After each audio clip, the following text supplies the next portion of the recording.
Donald Trump's return to the White House on January 20th, 2025 is fraught with unpredictable consequences both for the United States as well as the world at large. For someone who has promised a presidency of retribution against those who opposed him in various ways in the last 4 years, as well as an administration that will be assertively anti-immigration, pro-tariffs, and anti-globalism, his re-election has set off widespread concerns at home and abroad. To get a preview of what the second Trump presidency would mean, Mayank Chhaya Reports spoke to his former national security advisor and now a trenchant critic, John Bolton. Welcome to Mayank Chhaya Reports, Mr. Bolton. A great pleasure to have you on again. Glad to be with you. Is America on its way to becoming a plutocracy, considering the flagrant influence of billionaires? Well, the question of what happens before a president's sworn in has always been ambiguous in American political history because everybody involved is still a private citizen. So the question of who has influence on the president-elect is really no different than who has influence on any other politician. And each party will complain about who has influence on the other. In this case, it'll be interesting to see what happens after January the 20th. And I think that's when people should really be concerned about whether there'll be conflicts of interest or the like. But right now, although the people involved get a lot more publicity than a lot of other transitions get, it's hard to understand for many people that Trump isn't already president, but because Biden's presence is almost invisible in Washington. But the fact is now, as in any transition, everybody wants to talk to the president-elect and the transition team to press the case for their particular interest, which it's perfectly legitimate to do. So I think I'm not worried about this. I think this is a part and parcel of politics as it develops. Had Kamala Harris won, she'd be surrounded by a lot of the same people pressing their interest. No, that's fair enough. But I'm saying one person sinking in $250 million, namely Elon Musk, that's extraordinary, isn't that? Well, that could be a record. The latest figures, which are still somewhat estimates, is that it looks like something over $4 billion in total was spent on the presidential election, hundreds and hundreds of millions more for all of the other races. So it has been for a while an era of mass communication, and that's what the money gets spent on. It's a lot, but that's what happens in a country that prizes freedom of speech. Everybody speaks. Since we last spoke, Mr. Bolton, there has been obviously a seismic shift in the political landscape. Nearly 80 million American voters decided that felony conviction and sexual abuse liability are minor transgressions not worthy of rejecting a leader for. Is it time to change our definition of morality? Well, I think whether we like it or not, our definition of morality is changing. It is pretty stunning. There's no precedent for it in American history. I think and I certainly didn't vote for Donald Trump. I didn't vote for Kamala Harris either. But to me, these convictions, among other things, were among many reasons that he shouldn't have been reelected. I think when you cut through all of the various explanations that people have offered for the outcome at the presidential level, I think it comes down to this. America remains essentially a center-right country, and people perceive Trump, rightly or wrongly in my perspective, as a right-of-center candidate. They perceive Kamala Harris as what she is, a California Democrat and a very distinctly left-of-center politician, and people chose the center-right alternative, including members of minority groups in unprecedented numbers fleeing the Democratic Party. Really quite a remarkable outcome, and certainly from the perspective of the Republican Party, one I hope to see continue, because when the Trump aberration disappears, we want those who have crossed the line and voted Republican this time to continue to do so, and more besides. Speaking of that, do you think that the coalition that Trump appears to have formed is going to be sustainable, or it's a one-time thing in your judgment? Well, I think some of the movement toward Trump has been building for a long time. If you take the Hispanic American vote as an example, which Republicans have been trying to get for a number of election cycles, it's been building. This time it was the highest level ever.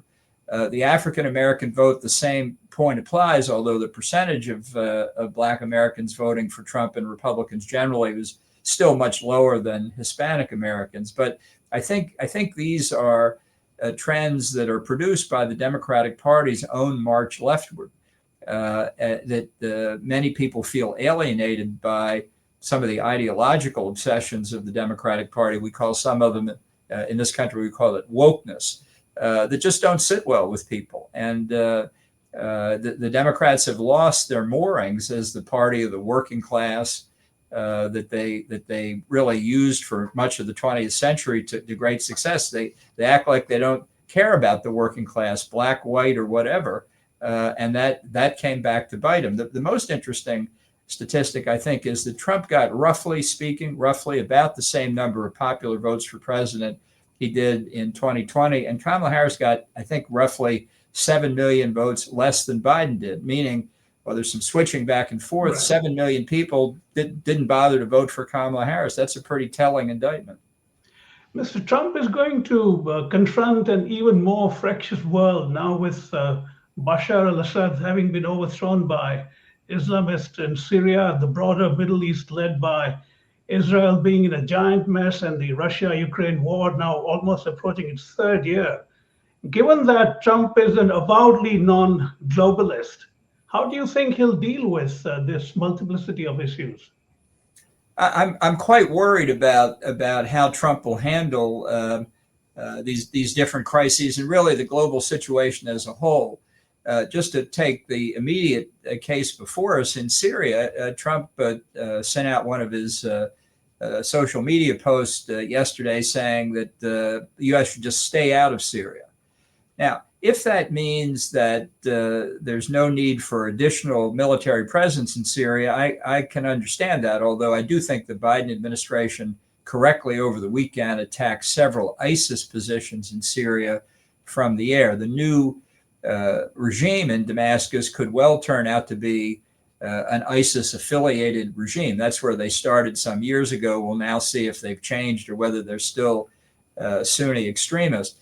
But nobody's arguing for some taking sides in a Syrian civil war. What we do have to worry about, though, is what government emerges in Syria. I think the collapse of the Assad regime is a very good thing in terms of pushing back on Iranian influence across the Middle East.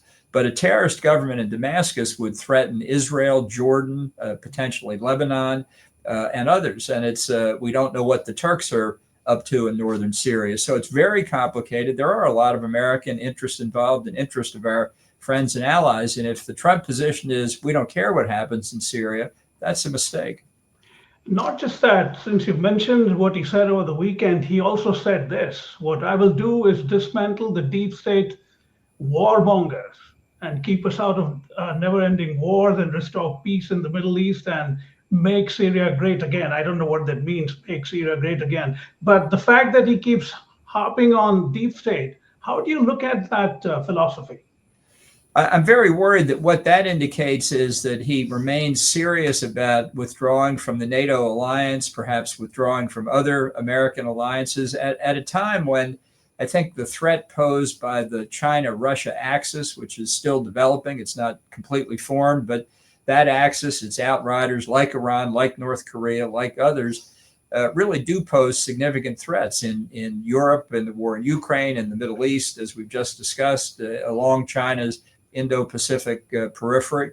This is not a question of supporting warmongers in the deep state. It's a question of advancing American national interest. And while Trump may be president, there's still a substantial part of the Republican Party, I think actually a majority, and some Democrats who understand that you don't make America safer by withdrawing from the world, and you certainly don't make our friends and allies safer.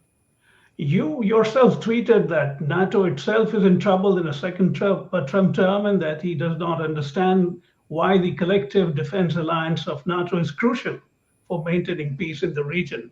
Have you considered the possibility that he does understand it, but he just doesn't care? Well, I think that his concept of collective defense alliances, whether multilateral like NATO or bilateral like our ties with South Korea, Japan, and Australia, runs something like this. The United States, let's take NATO. The United States is defending Europe. We don't get anything out of it, and they don't pay for it. So why are we in this alliance? In fact, Right. that's not an accurate statement of how NATO works. We do benefit from having a strong, stable, secure Europe that's friendly toward our approach to international relations, that provides us enormous economic advantages and real political stability. Do some of them not bear their fair share of the burden? That's absolutely correct. And Trump is correct to press that they increase defense expenditures and do other things. But it's weakening the alliance will not make us safer. And I think that's been borne out so many times by history. It's hard to understand why Trump doesn't get it, but he doesn't. So the threat is real. I mean, perhaps he can be distracted for 4 years from withdrawing for NATO. That's our best chance, I think. But it's on his mind, as that kind of comment indicates. Since deep state paranoia is at a fever pitch right now, tell me whether there is something resembling a deep state and whether it's a necessary evil for all governments. Well, deep state, I think the origin of that phrase has something to do with looking at communist and other totalitarian regimes, and the correct perception that the governments there are not run by any kind of politics in an open, transparent sense, but by intelligence agencies, military, security personnel. That's the deep state in what used to be the Soviet Union. There definitely still is a deep state in China. There's no question about it. North Korea and other states as well.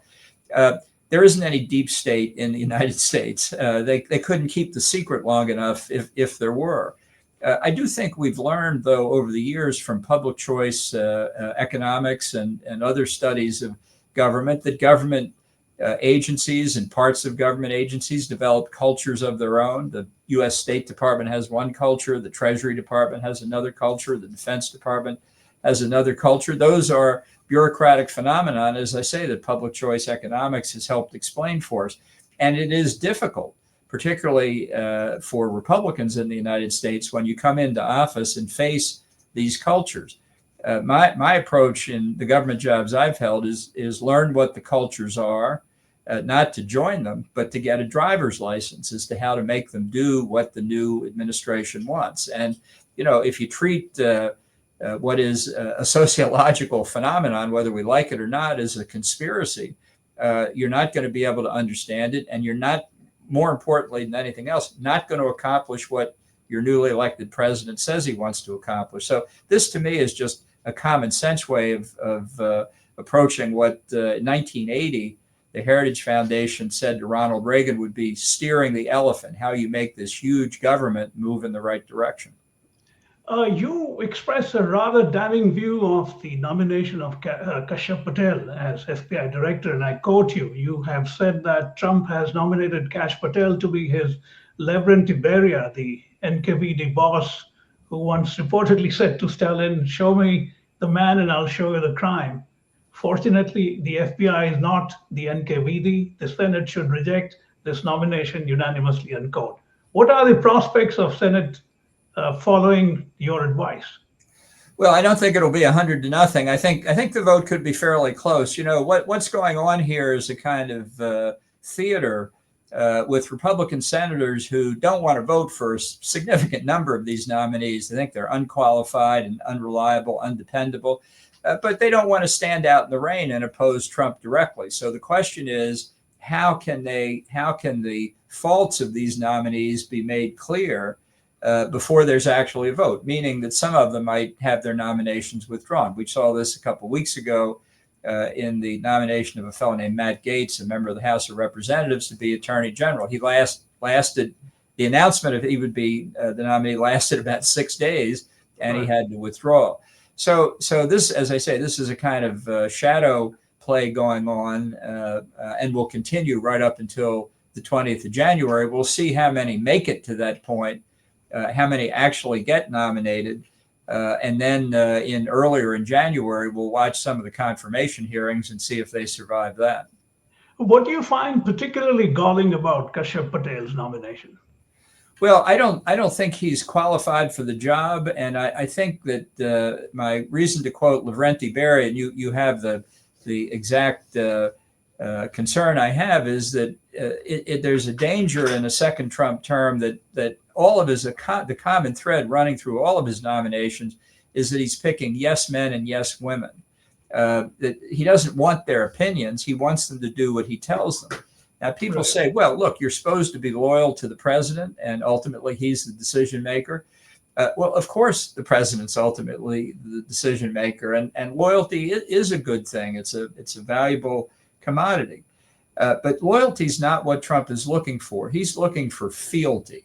He's looking for submission. And he will find that having a bunch of yes men and yes women around him doesn't, in the long term, benefit him and doesn't benefit the country. Even if you share exactly the same philosophy, and to take the Reagan administration, really most of us did, there were enormous disagreements on tactical matters, on priorities, on presentation, on a whole range of things that centered on the question, how do we accomplish what the president wants to do? And these are often, almost always, areas of legitimate debate. And if you simply say, we're just going to salute and say, yes, sir, Trump will get what he wants in the near term, but it will cause him problems very shortly thereafter. Do you apprehend personal reprisal? And if you do, what kind? Well, I do think Trump is serious about what he has called a retribution presidency against his enemies. In an NBC News interview just on Sunday, he repeated it against the members of the Congressional January 6th committee, saying they should be in jail for what is not clear, but that's what he said. So yes, I think retribution is in some form or fashion is likely. Maybe litigation, in my case about my book, although the case was settled and dismissed with prejudice. It'll be interesting to see how he tries to get around that, or the old-fashioned forms of harassment like tax audits and that kind of thing. So we'll see as it develops. President Biden's blanket pardon of his son Hunter and his accompanying justification have ensured that Trump will pardon the guilty of January 6th. Do you think that's a fait accompli now? Yes, I think it is essential. I think they'll all be pardoned. I think Trump would have pardoned them anyway, but this gives him license. It gives him cover. I understand the president's a father. He has concern about his son. He should have concern about his son, but it's a terrible example to set. And we don't know what else may come before the end of Biden's term. A lot of presidents do this. It's a kind of disgraceful way to leave office, but Biden's not the first to do it, unfortunately. Last couple of things, Mr. Bolton. A question that does not get raised enough, in my judgment, if at all, is about the dramatic rise of artificial intelligence and its national security implications, particularly what if nuclear weapons were to come under AI control. How do you visualize a very near future of AI and nuclear weapons? Well, I think the use of AI in the military context is very dangerous, particularly with weapons of mass destruction. The only thing I can say to perhaps lessen concern is I think the Russians and the Chinese and others are just as worried about it as we are, and if they're not, they should be, because it's basically human control over the battlefield that is the ultimate check, and if that's relinquished, then I think we really are in a very perilous position. I don't think we're there yet, but it certainly requires a lot more thinking. And to conclude, how do you see the Republican Party post-2028 and the political landscape generally post-Trump? Do you think Trump will loom over political discourse for the foreseeable future? Well, it depends in part on how the administration goes. I think Trump is an aberration. I think when he departs the political scene, the Republican Party will snap back to something that looks more like the Reagan Republican Party, obviously updated because it's now 45 years since he took office, but things have changed in the world. But the underlying philosophy remains the same. And the risk is that the Trump administration could fail on many grounds, not least of which would be the trade war that may follow from his imposition of tariffs across the board, or whatever the tariff plan turns out to be, if we get into retaliation by China, by Europe, by others, and there is a trade war, it could have a very significant negative economic effect, which could cost Trump the honeymoon that he's in now post-election, and really put him in serious political trouble very quickly. On that note, Mr. Bolton, I want to thank you for your time. We finished just a shade less than 20 minutes as promised.